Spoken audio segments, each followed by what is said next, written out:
আজকে আমরা একটা অসাধারণ কিন্তু খুবই নাটকীয় একটা পতনের গল্প শুনব।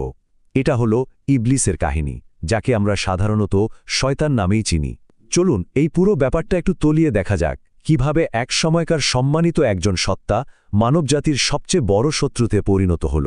আচ্ছা, এই গল্পটা ঠিকভাবে বুঝতে হলে সবার আগে নামগুলোর মানে জানা দরকার, কারণ এই নামগুলোর মধ্যেই কিন্তু গল্পের একটা বড় অংশ লুকিয়ে আছে। ইবলিস শব্দটার মানে হল যে চরমভাবে হতাশ, আর শয়তান মানে হল যাকে বিতাড়িত করা হয়েছে বা যে বঞ্চিত। আসলে আল্লাহর রহমত থেকে বিতাড়িত হওয়ার পর সে চিরকালের জন্য হতাশ হয়ে পড়ে, আর ঠিক এ কারণেই তার এই নামগুলো। কিন্তু জানেন, এই বিদ্রোহ করার আগে ইবলিসের পরিচয়টা কিন্তু একদমই অন্যরকম ছিল। সে তখন আজকের মতো কোনো অশুভ চরিত্র ছিল না, বরং তার সম্মান ছিল অবিশ্বাস্য পর্যায়ে।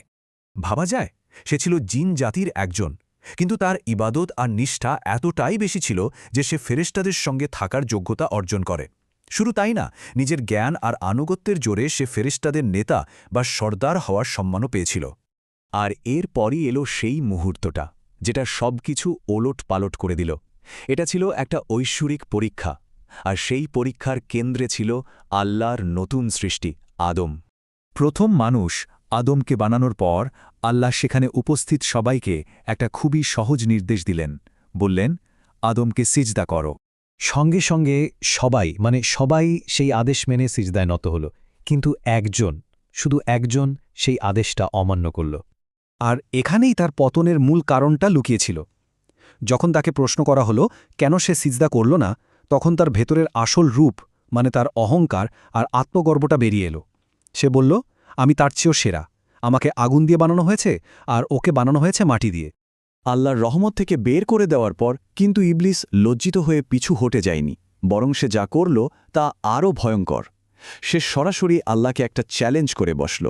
এটাই ছিল তার প্রতিজ্ঞা।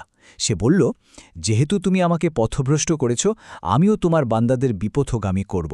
সোজা কথায়, সে তার বাকি জীবনটা মানুষের চোখে পাপকে সুন্দর করে দেখানোর জন্যই ব্যয় করবে। তবে সে এটাও স্বীকার করে যে আল্লাহর সত্যিকারের ভালো বান্দাদের ওপর তার কোনো প্রভাব খাটবে না। তো এই চ্যালেঞ্জের জবাবে আল্লাহ খুব পরিষ্কার করে দিলেন। একদিকে শয়তান মানুষকে বিপদগামী করার শপথ নিল, অন্যদিকে আল্লাহ বললেন যে তার একনিষ্ঠ বান্দাদের ওপর শয়তানের কোনো ক্ষমতা থাকবে না, আর যারা শয়তানের দেখানো পথে চলবে তাদের সবার শেষ ঠিকানা হবে জাহান্নাম।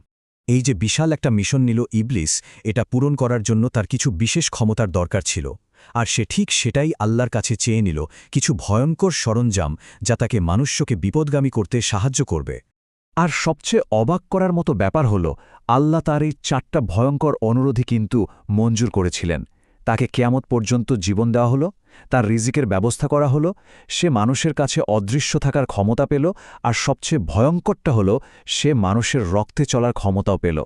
মানে তার মিশন সফল করার জন্য সে একটা বিশাল অস্ত্রভাণ্ডার পেয়ে গেল। তো এই পুরো ঘটনার পর এই মহাজাগতিক নাটকের শেষে মানবজাতির জন্য একটা চূড়ান্ত বার্তা দেওয়া হলো, একটা ফাইনাল ওয়ার্নিং, যা সবার জন্যই প্রযোজ্য। দেখুন, এটা কিন্তু শুধু একটা পুরনো দিনের গল্প না, এটা একটা চিরন্তন ঘোষণা যা মানুষ আর তার এই প্রকাশ্য শত্রুর সম্পর্কটা ঠিক করে দেয়। আল্লাহ আমাদের সতর্ক করে বলছেন, শয়তান তোমাদের প্রকাশ্য শত্রু, তাই তাকে শত্রু হিসেবেই গ্রহণ করো।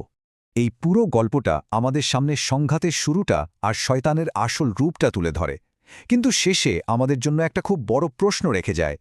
এই রকম একজন প্রকাশ্য শত্রুর বিরুদ্ধে আমাদের আত্মরক্ষার উপায়টা আসলে কী?